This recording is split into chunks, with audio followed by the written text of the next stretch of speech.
Hey y'all, today we're cooking some Creole Jambalaya with andouille and chicken. So let's get started. Let's heat 2 teaspoons of bacon drippings or neutral oil like vegetable oil or canola oil in a 12-inch skillet over medium-high heat. We're going to lightly brown and render the fat from 2 to 3 links of smoked andouille, cut into 1/4 inch thick circles. Arrange the sausage in as close to a single layer as possible and lightly fry until the fat begins to cook out of the sausage. Y'all will know this is happening when the grease in the skillet starts to increase. Now, if andouille is not readily available in your area, you can also use smoked sausage. We're not trying to cook the sausage until it's crispy.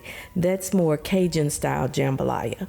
For Creole style jambalaya, we want a lightly brown sausage on both sides that remains soft. When the sausage reaches this stage, then you remove the sausage from the heat and set it aside. And next, we're gonna saute 1 to 1.5 pounds of chicken that has been uniformly cubed and tossed with 1 teaspoon of Mrs. Clotilde's Creole seasoning or the Creole seasoning of your choice. Use what y'all like, white meat, dark meat, or a combination.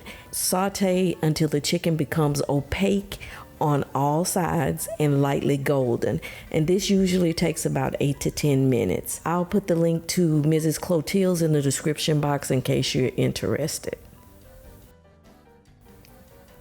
Once the chicken has sauteed, we add our veggies. That's 1 cup of diced yellow onion, 3/4 cup of diced green bell pepper, and 1/2 cup of diced celery.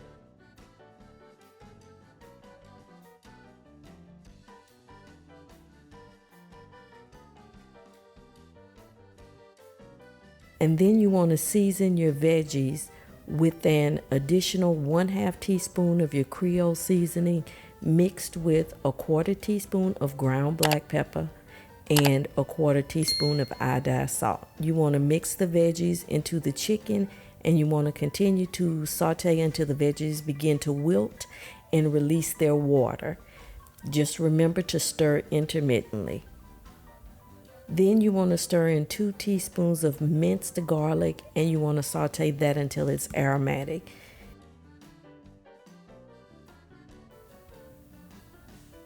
Next, you want to add 2 to 3 bay leaves, depending on their size, and 1 1/2 tablespoons of tomato paste, not tomato sauce, tomato paste. And then you want to stir the tomato paste until the chicken and veggies are coated really well. You're kind of like roasting your tomato paste before you put in your next ingredients. So once you get the tomato paste stirred in, then you allow that to saute for about 2 to 3 minutes.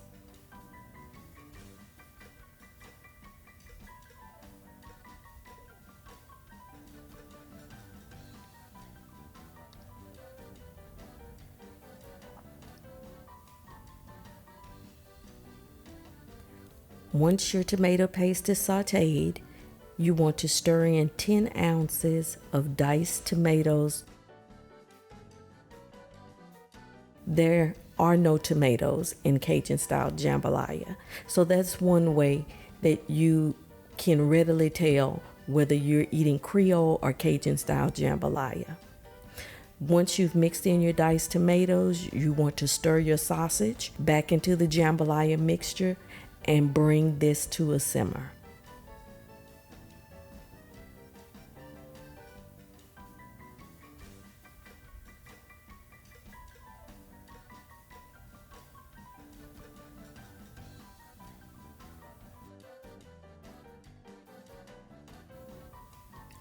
Mix in 1 1/2 cups of parboiled rice like beans, and you want to allow the rice to start soaking up the liquid. This usually takes about 3 minutes. Now, jambalaya is not supposed to be mushy. When you eat jambalaya, the grains of the rice should be firm. They should be separated, but still moist. So Parboiled rice, particularly for y'all who this is going to be your first time making jambalaya, is going to help you get that rice texture that you're looking for. When you're mixing in your rice, go ahead and you see how I'm scraping the bottom, so all of the fron that was at the bottom, or those bits, those fried bits that were at the bottom when you cooked your sausage and your chicken, those scrape up easily because the water from the veggies, the water from the tomatoes, all of that helps to loosen it. Then you add a total of 2 1/4 cups of chicken stock.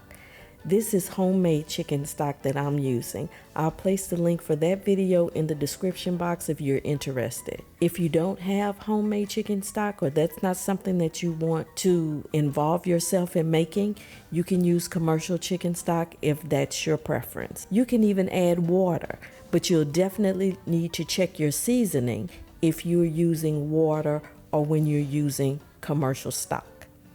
And once you get your stock in, you want to make sure everything is combined thoroughly. Allow your jambalaya mixture to return to a simmer.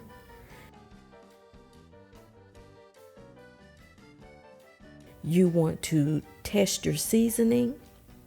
Then you decrease your heat to medium. You cover and you allow it to simmer untouched for 35 to 40 minutes until the vast majority of the liquid has been absorbed. Remove from the heat, recover, and allow to sit about 10 minutes undisturbed. Mix in 1/4 cup of green onion before serving, and make sure to scrape your caramelized fron from the bottom of the skillet into the jambalaya.